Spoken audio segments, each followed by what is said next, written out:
саламатсыздар, құрметті көрермен. Бүгінгі сыр сұхбатымыздың қадірлі қонағы, қолөнер шебері, педагогика ғылымдарының кандидаты Айдарбек Бакыржан Әшірәліұлы ағамыз. Қолөнер ғасырлар бойы дамып, қалыптасып келе жатқан халық шығармашылығы. Талай ғасырлар кезеңінен өтіп, түрленіп, жаңарып, атадан балаға қалған мұра ретінде бізге жеткен дәстүрлі өнер.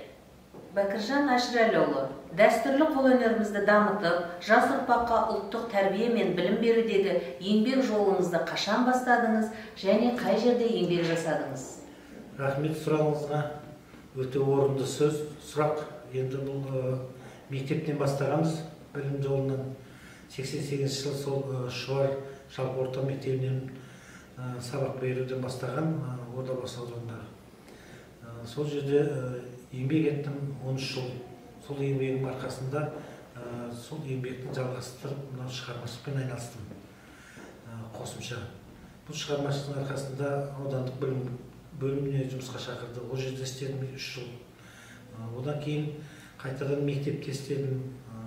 2000 жылы осы біліктілік ату институтына келіп шеберхана меңгеруші болып орналастым. 2009 жылы қорғадым. Қорғап болғаннан кейін кабинет меңгеруші болдым. Қазір осы үлгіде кафедра меңгеруші болып қызмет атқарамын.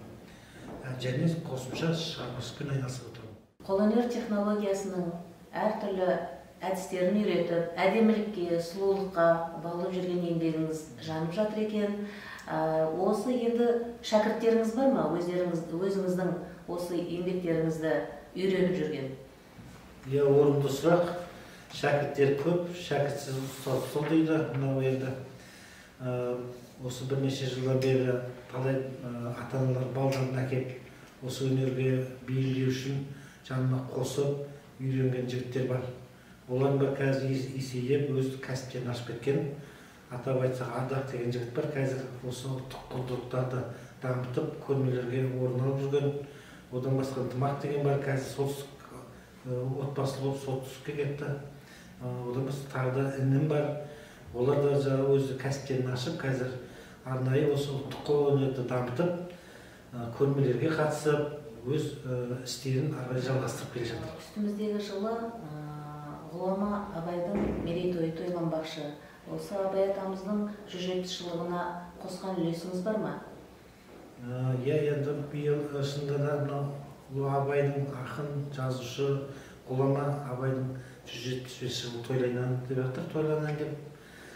Бүкіл Қазақстан дайындалып жатыр. Әрбір жаңағы мекемелер дайындалып жатыр, мектептер де дайындалып жатыр.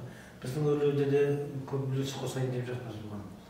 Өйткені Абайды оқымаған, енді ол оқып білу әрбір қазақтың азаматына тән деп ойлаймын. Өзім Абай атындағы университет бітіргенмін. Соның бір айтып кететін, Абайдың түкті кілемін тоқып, 95 жылы Абайдың 150 жылдығына Абай атындағы университетке мұражайына тапсырған, әрі қорғап. Одан басқа Семей қаласындағы Абай мұражайында біздің Абайдың мүсінін жасаған, ол 86 жылдар. Сол мұражайға сол ескерткішін ретінде жаңа мүсінін сыйға тарттым. Бұның бәрі де сол келешек, сол бір жерлерде сақталу керек, өнер туындылары. Сол үшін мен ойлаймын, әрбір қазақ Абай деп өсу керек, Абай деп тәрбиелену керек, Абайды оқып, жатқа білу керек. Абайдың қара сөздерінде мынандай нәрселер кездеседі, 7-ші қара сөзінде. Жан құмары, тән құмары деп келеді. Дүниеге екі түрлі мінез бала келеді дейді. Соның жан құмары деген көрсем, білсем, үйренсем деп келеді. Тән құмары ішсем, жесем, ұйықтасам деп келеді. Осы сөздердің өзі тегін айтылмайды Абайда. Өйткені жан құмары деген ол өмірге қызығып туылып, осындай өнерлерге бейім болып келеді деген. Міне сол сияқты біз тән құмарында бірақ сол жан құмарына бағыттап, тәрбиелеп отырып, соған жеткіземіз. Өйткені әрбір адам шығармашыл болу керек. Шығармашылық тұрғыда жұмыс жасау керек. Шығармашылық туындыларды дүниеге әкеліп, келешек қазақты таныта білу керек деп ойлаймын. Рахмет.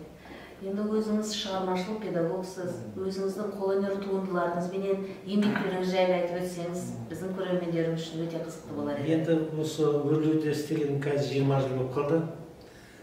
Сол 20 жылдан бері біраз әдістемелік құралдар, журналдар, өзім шығармашылық жұмыс бойынша әдістемелік құралдар дайындадым.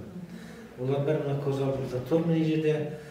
Соның бірі мына министерствода бекітілген оқушылар ұлттық музыкалық аспаптарды жасаудың әдіс тәсілдері деген кітап.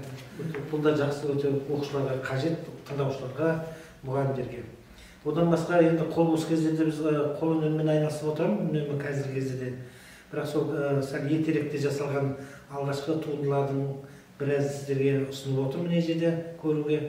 Әрқайсысы бұрынғы қымыз ожаулардың бәрін жаңағы арнайы қымыз ожауы, сорпа ожауы, су ожауы деп айтылып отыратын болсақ, бұл жерде бұның ерекшелігі аты бар. Ағашты туынды жасалғаннан кейін, кішкене біткеннен кейін ат қойған, өзін неге ұқсайды, неге қандай мағынаны білдіріп тұр деген сияқты. Соның біреуі мынау НЛО деп аталады, инопланетян дейді.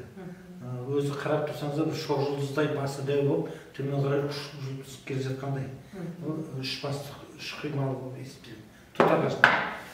Жаңағы ағашынан торсық деп аталады. Қазақтың ұлттық торсығы, қымыз құятын торсық сияқты болғаннан кейін торсық деп атап қойған. Одан кейін біздің бар 2030 деген білесіздер, елбасымыздың жолдауындағы барыс 2030 деген карталарымызда бұрынғы кезде реклама ретінде әр жерлерде ілінетін болатын.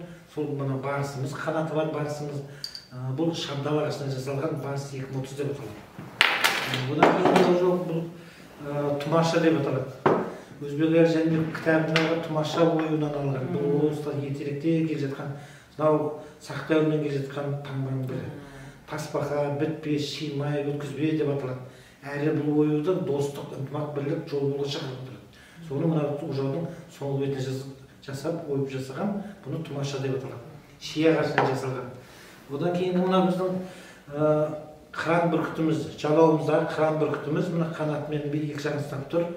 Мына құйма жағы 6 қырлы болғаннан кейін мына 6 алаш деп қойған. Қыран бүркіт деп аталады ожау. Одан кейін ең жақсы өзінде ерекше болып шыққан бұл кәрілік деп аталатын ожау. Қарап тұрсаңыздар, мына сабына кәріліктің бейнеленіп шыққан. Бұны адамдардың бәрі ұстап, мынан кәрілік деген сайын кәрілікке ұқсап, жылтырап өзінен өзі лақтанбаған, боялмаған, өзінің ағашы табиғи фактурасы дейді. Мынау жігіттің өзі ме? Кәріліктің жоқ. Ағаштан жасалған. Міне осындай туындылар бұлда 90 жыл жазылған, міне жазып қойғым 90 жыл жазған. Қазір 20 жыл болып қалған ұжау. Міне бұл өнер туындылары өмір қалмайды. Осылардың бәрін біз қазіргі өлуге келіп жатқан тыңдаушылар бар. Еңбек пәнінен, көркем еңбектен, технологиядан келетін, музыкадан келетін сол мұғалімдерге үйретіп, дәріптеп жатырмыз. Енді мына бір кішкене бір аспапқа, бұл музыкалық аспап, мүйіз сұрнай деп аталады. Мүйізді кәдімгідей кесіп алып мына жағын үрлейтін, одан мына жағын бітегеннен кейін кішкене дауыс шығады. Құстың, бұлбұлдың дауыстарын келтіруге болады.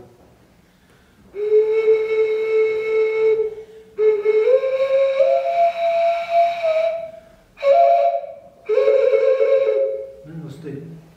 Бұлардың бәрі келешек осы педагогтар өте керек нәрсе, балдарға үйретеді, көргеннен қызығу шығарып, келешекте ойлап отырмын, шығармашылығында тағы да осындай дүниеге келіп жататын шығар деп ойлаймын.